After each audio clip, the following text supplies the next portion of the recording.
A audiência pública da Comissão de Agropecuária e Agroindústria discutiu a grave situação das queimadas em Minas e no Brasil. Segundo o Instituto Nacional de Pesquisas Espaciais, o Brasil registrou quase 70 mil focos de queimadas em agosto. A fumaça se espalhou pelo céu do país e o fogo consumiu animais e lavouras. Representantes dos produtores rurais vieram dar uma dimensão dos prejuízos causados pelos incêndios. 30 mil hectares de área pré-colheita, ou seja, cana que foi queimada e que teve que ser cortada de imediato, e 15 mil hectares de área de palha. E aí nós temos dois efeitos importantes. Primeiro, a área pré-colheita ela vai afetar esta safra.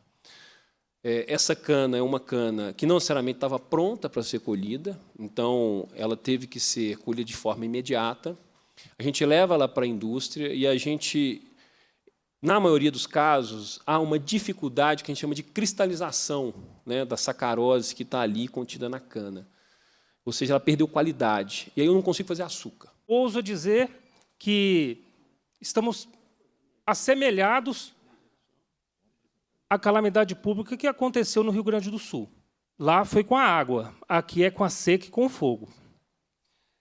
E eu trago, como já foi dito aqui, informação de produtores rurais que foram autuados por manterem, em momentos críticos como esse, bombas estacionárias em açudes, sem licença para buscar a água, para ter a outorga da água. Em sua apresentação, o gerente do Departamento Técnico da Emater, Milton Flávio, apontou, por exemplo, uma concentração maior de focos nas regiões Central e Triângulo Mineiro e mostrou quais culturas são mais atingidas pelo fogo.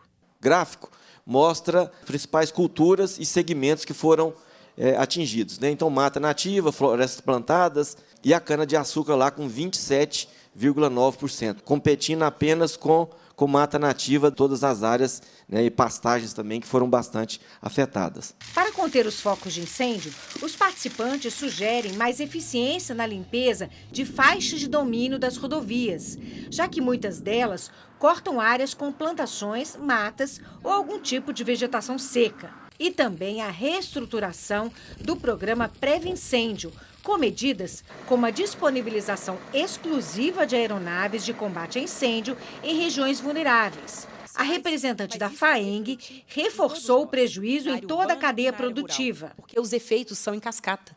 Então, o prejuízo que gera dentro da propriedade rural, nós vamos sentir nas gôndolas do supermercado em breve.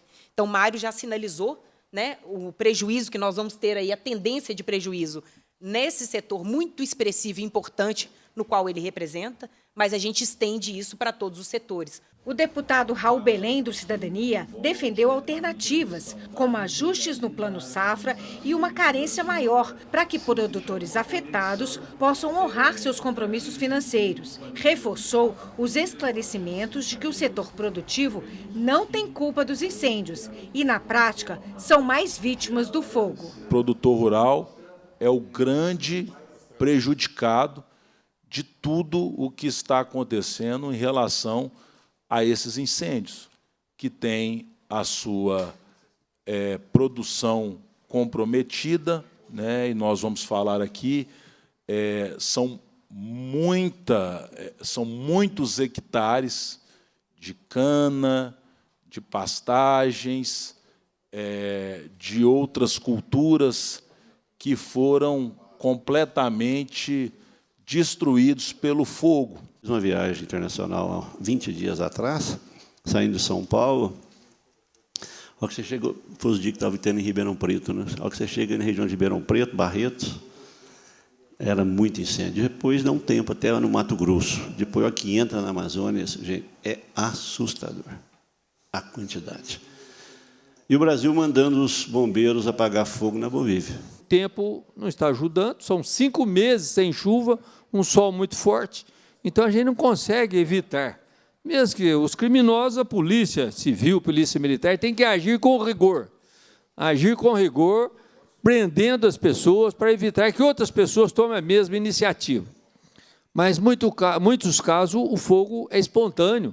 Como eu disse aqui, um vidro, um metal, ele esquenta tanto que solta fagulhas e começa o fogo ali espontaneamente.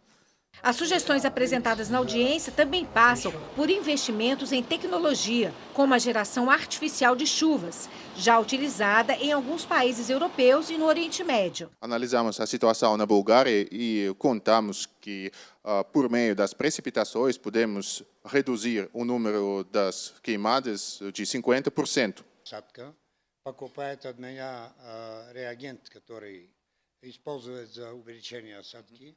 Há pouco tempo começamos colaboração com a França. A França então compra os reagentes que eu uso para aumentar a chuva. O senhor hoje nos apresenta uma excelente solução. Nós iremos sentar à mesa com o senhor. Eu tenho certeza que o governo do Estado também terá o interesse de poder conversar sobre esse assunto, aprofundar, para que nós possamos discutir questão de regulamentação, legislação brasileira em relação à aplicação dessa técnica, né? Infelizmente, nós estamos num país que ainda é um pouco burocrático demais, especialmente para a classe produtiva que tem pressa e quer fazer com que as coisas aconteçam. Nós ainda temos as burocracias que travam alguns processos, mas, com certeza, nós vamos evoluir. Do ponto de vista jurídico, foi reforçada a necessidade de rever a legislação para que o produtor rural não seja prejudicado, principalmente na aplicação de multas. Nós temos uma legislação federal recente, do dia 2/8 de 2024, que fala, então, sobre a questão do manejo do fogo a nível nacional.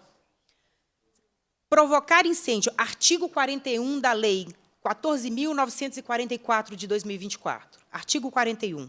Provocar incêndio em floresta ou em demais formas de vegetação gera pena de reclusão de 2 a 4 anos. Imagina a gente ter uma situação de um produtor rural que foi assolado por um incêndio e ainda ter que poder ser autuado e ter, às vezes, uma penalidade de reclusão de 2 a 4 anos em função de um incêndio que muitas vezes não foi causado por ele. O secretário adjunto de Estado de Agricultura, Pecuária e Abastecimento, João Albanês, participou da reunião. Reforçou a gravidade da situação, disse que Minas investiu em torno de 10 milhões no setor de combate a incêndios. Segundo ele, em 2021, ano em que o problema das queimadas foi preocupante, foram registrados 24.200 pontos de incêndio em todo o estado.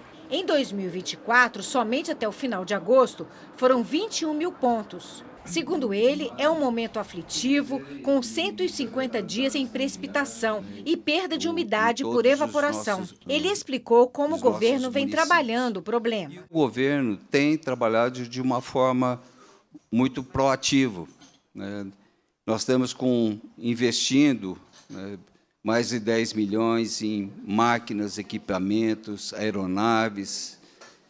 A brigada, sabemos que temos uma brigada de 1.000 homens, sendo que uma parcela de voluntários não é suficiente, né, para atendermos essa demanda. A Polícia Civil também esteve presente na audiência pública e explicou a complexidade da investigação para encontrar os culpados pelos incêndios. São investigações bastante complexas e eu vou explicar por quê. Quando a gente está falando de um incêndio ocorrido em áreas urbanas, geralmente nós temos câmeras de vídeo monitoramento. Nós temos transeuntes que passaram ali pelo local e que viram uma movimentação suspeita, que podem indicar para a gente, apontar, né, testemunhas que podem apontar autores, que podem apontar uma movimentação. A gente pode conseguir encontrar objetos, instrumentos que podem fazer com que a gente presuma quem seja o autor da infração. Porém, quando a gente está falando em incêndio ocorridos em matas, incêndios em matas e florestas, nem sempre a gente vai ter essas facilidades. Às vezes vão ser áreas extremamente remotas, em que a gente não vai ter vídeos, né, câmeras de vídeo monitoramento, e a gente vai ter uma certa dificuldade em conseguir apurar a autoria e materialidade desses crimes. Todos os anos é isso. Todo mundo está aqui desesperado, tem 3, 4 produtores ligando para mim por dia lá e tal. Aí choveu. Acabou. Nós precisamos dar continuidade num projeto de um novo fogo. Que nós empurremos essa discussão e ela amadureça, porque o fogo de hoje é diferente do fogo de antigamente. Então, nós precisamos nos adaptar a essa nova realidade.